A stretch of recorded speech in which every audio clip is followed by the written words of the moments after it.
Yo, there's some people out there mad at me because I'm one of the people who said web3 needs a rebrand. But you know me, I'm gonna stand heads up, 10 toes down in this. And here's why.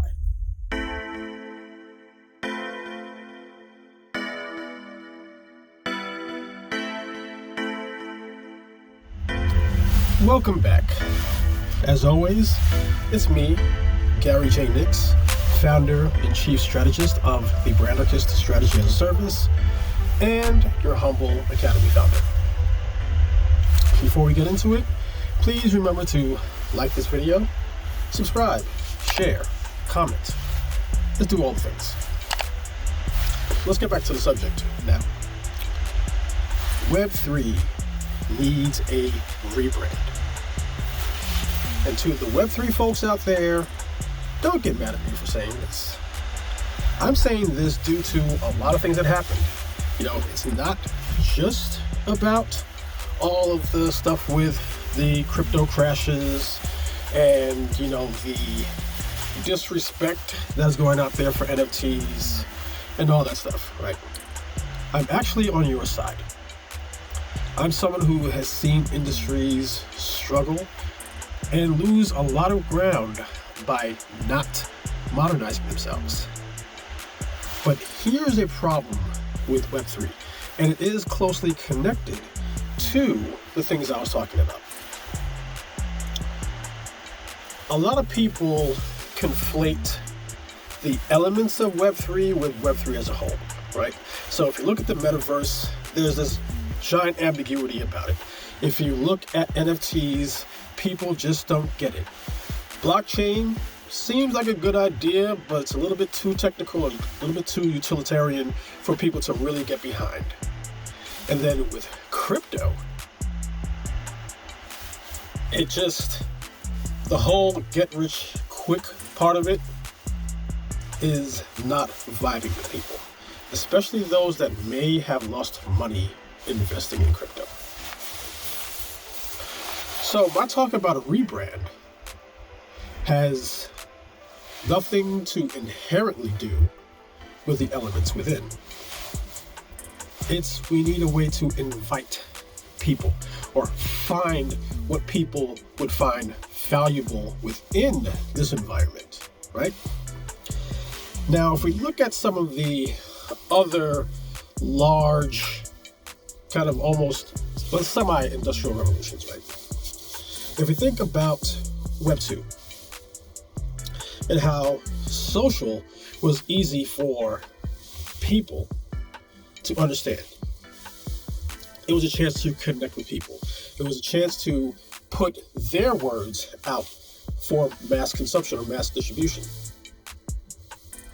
If we look back at the music industry before the turn of the century, and when people started downloading music, it made it so that, at the very least in theory, but we see a lot of people do it, the creatives, the artists, can put their stuff out for the masses and not be held back by a delivery system which was controlled by a system, right? So, what kind of things inside of Web3 can people find valuable? Or better yet, what kind of things in Web3 do people find valuable now? Well, now that we've gotten past the clubhouseification of coins and NFTs, we can look at a few things. The first, community. Decentralization of places for people to meet, to connect, to find similar interests, similar values, and create cultures in these communities where they can find shared values. That's a place where coins can work. That's a place where NFT collection can work, right? If we look at creators, the artistic types, the ones who can create these NFTs, whether they're pieces of visual art, audio art, and they can claim the ownership of such things. that can be very valuable to a creative.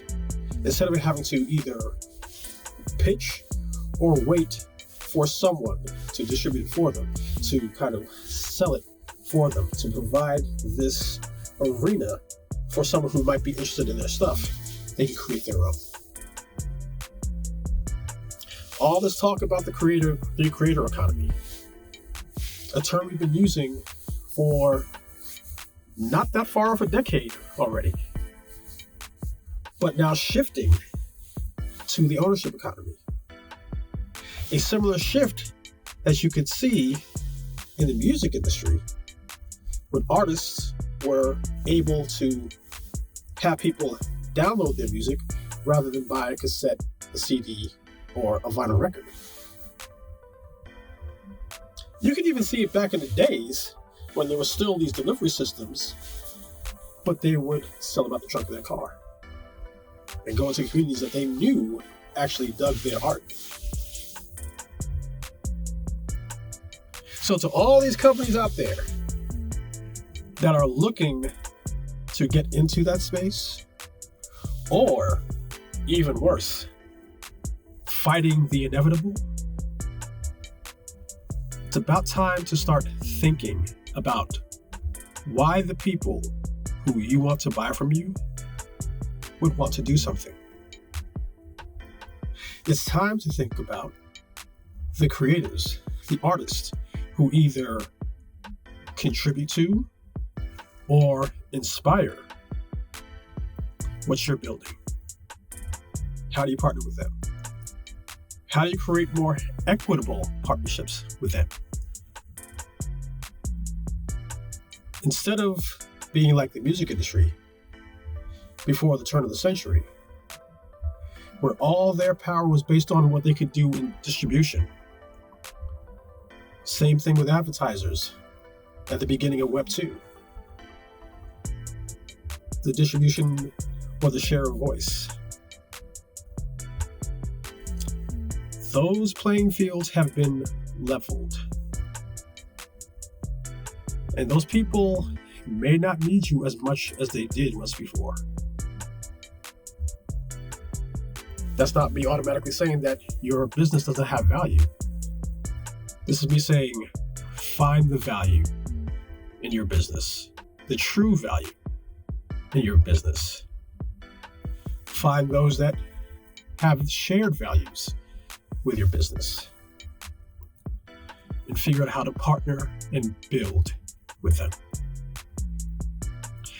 As I was talking about in the last week's video about culture and figuring out where you fit in, it's going to be a theme strategically, because as the consumer gains even more power in terms of creativity and distribution, and not just the dollars that they hold, it would behoove you to partner with them rather than try to leverage things that they are creating.